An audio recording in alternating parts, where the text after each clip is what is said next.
이슈 레이더 시간입니다. 신인규 기자 나와 있습니다. 안녕하세요. 안녕하십니까. 자, 오늘 이슈 일단 두 개 보겠습니다. 열어주세요. 첫 번째, 어제 저녁부터 우리 한국 언론에 계속 대서특필했던 이슈, 우리가 기다려왔던 바로 그 이슈, 삼성전자 먼저 보겠습니다. 미국 정부가 삼성전자의 직접 보조금, 한국은 안 주는 직접 보조금을 삼성전자에 주기로 했죠. 네.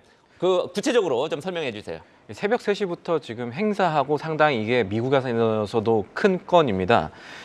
그리고 이게 파격 지원이라는 말이 계속해서 나오고 있는데 이것은 각 반도체 업체들, 지금까지 보조금을 받았던 반도체 업체들이 이 투자액을 비중으로 봤을 때 보조금을 삼성전자가 꽤 많이 받았다라는 평 때문에 그렇습니다. 앞서서 미국의 상무부는 이 첨단 반도체 투자에 대해서 한 280억 정도를 보조금으로 280억 달러를 지급하겠다 이렇게 밝혔는데 실제 첨단 반도체 기업들이 요청한 지원액이 700억 달러가 넘어서 금액 배분에 굉장히 신경 썼다는 말을 지나 러몬도 미국 상무부 장관이 하기도 했었습니다. 근데 이 첨단 반도체 업체 가운데 이 보조금 오디션이라고 할까요? 이 오디션을 통과해서 미국의 지원을 약속받은 기업은 결국 3곳이고 여기에 삼성전자가 들어가게 됐습니다. 표를 보시면요. 인텔과 TSMC, 삼성전자 3곳이 받았는데 인텔은 1,000억 달러 투자해서 보조금 85억 달러 받았고 TSMC는 650억 달러 정도 투자해서 66억 달러, 그리고 삼성전자가 이번에 400억 달러 조금 넘게 투자해서 64억 정도를 받게 됐습니다. 64억 달러 정도를 받게 됐는데 투자 대비 보조금 비율로만 보면 삼성전자가 16%로 가장 높은 겁니다. 물론 이제 나머지 두 회사는 미국 정부의 저이자 대출을 따로 받기로 했다는 점을 고려하더라도 이번에 투자 내용 보면은 미국 정부가 삼성전자에 특급 대우한 거 아니냐라는 평이 나오고 있는 배경입니다. 그래서 파격 대우를 삼성전자에 바이든 정부가 해줬다 이런 얘기가 나오는군요. 네. 다른 데는 인텔이나 사실 TSMC는 이제 저리 대출 방금 얘기했듯이 이렇게 꽤 받았는데 삼성전자 안 받았단 말이죠. 돈이 많은가 보네요. 현금성 자산이 굉장히 많죠. 79조 정도가 지금 현재 넘어가고 있기 때문에 사실 다른 두 회사들도 뭐 돈 없는 회사는 아닙니다만 뭐 재무적인 문제 때문에 대출을 꼭 받아야 하고 물론 받으면 좋지만 그런 상황까지는 삼성전자가 아니겠죠. 네, 그렇군요. 자, 삼성전자가 이제 미국 텍사스 테일러에 지금 공장을 짓고 있단 말이죠. 구체적으로 뭐를 이제 거기서 제조를 하게 됩니까? 이번에 공식적으로 이 미국 상무부에서 발표한 내용 따르면은 일단 파운드리 공장이 2나노급, 4나노급 큰 것이 2개가 들어갑니다.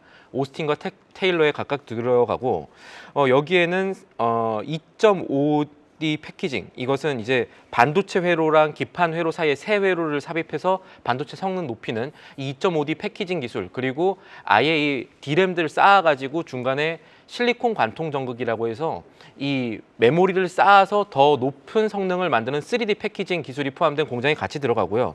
여기에 미국이 좋아하는 대규모 R&D 시설이 들어갑니다. 이 삼성전자가 대규모 R&D 시설을 미국에 넣는다는 말은 결국 미국 입장에서는 어느 정도 이 생산 시설뿐만 아니라 앞으로의 미래 기술 유치까지 했다는 것이기 때문에 이런 점들 때문에 삼성전자가 이 특급 대우를 또 받게 된 배경이 아닐까라고 하는 이 분석이 업계에서는 있었고요. 그리고 이 산학 협력들도 강화하고 결국 이런 것들을 통해서 미국 입장에서는 삼성전자를 통해서 2만 개 이상의 일자리가 창출된다, 이런 분석들이 미국에서 나오고 있습니다. 네, 사실 이제 삼성전자 주가가 어제는 사실 전쟁 우려 여파로 조금 떨어지긴 했잖아요. 네. 오늘 이제 어젯밤에 이제 미국 정부의 보조금이 발표가 됐기 때문에 오늘 주가 추이를 좀 지켜봐야 될 것 같은데 삼성전자 투자자분들 굉장히 많거든요. 앞으로 살펴봐야 될 부분 어떤 게 있을까요? 일단 긍정적인 것부터 살펴보겠습니다. 기대 심리가 있겠죠. 원래 보조금 한 50억 달러, 60억 달러, 처음에는 20억 달러 얘기하다가 이렇게 높아졌는데 어쨌든 최종 결과값이 60억 달러보다도 높아졌다는 점. 네, 삼성전자도 투자 규모를 계속 확대했으니까요. 맞습니다. 그래서 이것은 좀 긍정적인 것이고 삼성전자가 또 미국의 파운드리 시설을 짓는다는 것은 미국의 파운드리 고객사 팹리스 회사들을 유치하기 좋은 환경이 마련됐다는 점도 생각을 해보셔야겠습니다. 엔비디아나 AMD와 같이 이 미국에서 팹리스라고 하는데 이 반도체 설계 업체들은 미국 정부가 미국 안에 있는 공장에서 생산을 하시라 이렇게 주문을 하고 있거든요. 이들 미국 팹리스들이 세계 파운드리 매출에 차지하는 비중도 절반 가까이 되고 한 1,200억 달러 정도 되고 있습니다. 그래서 이 부분에 대한 기대를 어떻게 증명할지가 또 삼성전자의 앞날을 짐작해 볼 수 있는 부분이 되겠고요. 또 하나 삼성전자 쪽에 이 투자나 보조금 관련해서 조금 더 구체적인 얘기들 막전 막후 들어보려고 여러 가지로 저희가 컨택을 했는데 관계자들이 다들 좀 조심스러운 모습을 보였습니다. 맥락이 있을 텐데 요거는 이제 미국에서만 생산하는 회사가 아니잖아요. 삼성전자가 네. 전 세계에서 이제 영업과 생산을 담당하고 있는데 중국 얘기하려는 겁니다. 미국에서 이런 낭보가 터지면요, 중국이 당연히 별로 좋아하지 않습니다. 그리고 이번에 미국 상무부 자료 보면요, 삼성전자가 투자세액 공제를 요청했거든요. 투자세액 공제라는 것은 미국에서 주겠다고 하는 제도 중에 하나인데 우리나라도 이거 하냐 마느냐 뭐 얘기들이 있죠. 대규모 투자를 하면 25%의 투자세액을 돌려받을 수가 있습니다. 세액공제 형태로. 근데 그러려면 조건이 붙습니다. 중국 지역의 첨단 반도체, 예를 들어서 이 128단 이상의 낸드 플래시 라인을 5% 이상 중국에 늘릴 수 없게 되어 있는데 업계에서 나오는 얘기가 지난해 말부터 이제 중국의 시안 공장에서 삼성전자가 이제 증설 단행하려고 하는데 이런 것들이 조금 어려움이 있을 수 있지 않겠나라는 걱정도 함께 생각을 해보셔야겠습니다. 그렇군요. 삼성전자 이제 미국하고 중국에 껴 있고 두 군데의 비즈니스가 굉장히 활발하죠. 어찌 됐든 뭐 엔비디아 빨리 HBM 납품을 좀 해야 되겠습니다. 그런데 어제 가슴 아픈 또 주가가 어제 몇 퍼센트인가요? 161달러 5.6% 하루 동안 그렇게 급락을 했습니다. 물론 이제 리비아는 더 떨어지긴 했습니다만 그게 테슬라의 영향이라고 볼 수 있을 것 같습니다. 올 들어서 테슬라 주가 35%나 급락을 했습니다. 일론 머스크가 편지까지 썼다는데 요 영향이었죠. 어떤 내용이었습니까? 일론 머스크 테슬라 CEO 명의의 서한이 현지 시간으로 오늘 발송이 됐습니다. 이 내용 입수해서 살펴보니까 편지를 이 기존의 말투가 아니라 상당히 정중하게 썼더라고요. 당연한 말이겠지만 주가 떨어지니까 욕 먹으니까 좀 달라지는 거죠. 예, 그동안에 이 테슬라가 급성장해 왔고 이제 새로운 성장의 장을 열어야 되는데 그러려면 지금 회사 안에 모든 면에서 비용을 절감해야 되고 생산성 늘려야 된다. 그래서 세계 인원의 10% 이상을 감축해야 한다는 결정을 내릴 수밖에 없다. 이것은 지금 테슬라 직원이 14만 명 좀 넘어가니까 아마 15,000명 정도 감원을 하지 않을까 생각하게 만드는 거고요. 인원 감축 이후에 테슬라는 남은 인원이나 자동차, 에너지, AI 혁신 지속하겠다라는 입장을 같이 밝혔습니다. 네, 역시 10% 감원 상당히 큰 폭인데 왜 그랬죠? 이게 맥락이 있는데 저희가 저번에도 짚어드렸습니다만 테슬라 1분기 차량 판매가 별로 좋지 않습니다. 40만 대가 채 안 됐고 1년 전과 비교하면 38만 대였죠. 8.5% 감소를 한 겁니다. 전년 대비 감소를 했고 이 전기차에 대한 각국 보조금 지원 줄어들고 있는 흐름에 타격받은 거고 여기다가 중국이 또 선전하고 있는 상황인데 반도체랑 다르게 미국 정부가 전기차는 아마 중국이 어느 정도 해도 괜찮지 않나 이렇게 보는 것도 영향이 좀 있습니다.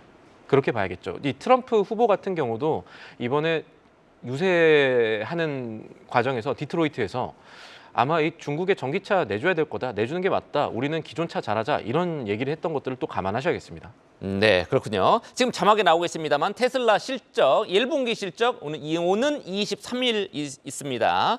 그때 이제 주가 또 큰 폭으로 움직일 가능성 염두에 두셔야 될 것 같습니다. 우리 테슬라만 우리가 바라보고 있을 수는 없죠. 테슬라 관련된 관련주들이 국내 증시에도 많이 상장이 돼 있습니다. 어떤 영향 끼칠 걸로 보입니까? 사실 그동안에 테슬라 주가 안 좋으면 국내에도 그렇게 좋지 않은 환경이었고요. 이번에 미국 증시 보니까 그런 환경이 오늘은 조금 더 두드러질 수 있지 않을까 생각해 볼 부분이 있습니다. 아까 앞에 조금 짚어주셨지만 테슬라뿐만 아니라 리비안, 루시드 이런 관련 전기차 업체들 다 떨어졌고요. 리비안이 8% 정도 떨어졌나 그랬습니다. 그렇습니다. 지금 중국 전기차도 아까 제가 이 미국에 보다는 좀 좋은 환경이다라고 했는데 미국 시장에 상장한 이 니오라든가 리오토 다 떨어졌거든요. 이것뿐만 그렇죠. 아니라 전기차 수요가 워낙 지금 저조하니까요. 맞습니다. 지금 시장에서는 테슬라 자체의 잘못이 아니라 전반적인 전기차 수요가 우리 예상보다 좀 더 안 좋을 수 있나라는 데 생각이 미친 모습입니다. 특히나 이 전기차뿐만 아니라 이 리튬을 생산하는 엘버마이르라든가 히토리우 관련 기업인 MP도 지금 다 하락을 했거든요. 이거는 전후방 산업이 지금 다 안 좋은 환경에 있다. 그렇기 때문에 국내도 그렇게 좋지 않은 환경이지 국내에 않을까. 2차 전지주들 굉장히 많은데 그 부분을 같이 부정적일 생각할 가능성이 수가 있겠네요. 있다라는 점이 되겠습니다. 네, 오늘 우리 2차 전지 갖고 계신 분들도 조금 투자에 유의를 해볼 부분이 있겠습니다. 지금까지 이슈레이더였습니다. 계속해서 다양한 경제 이슈를 알고 싶다면 구독과 좋아요, 알림 설정 부탁드립니다. AI 캐스터 권미정이었습니다.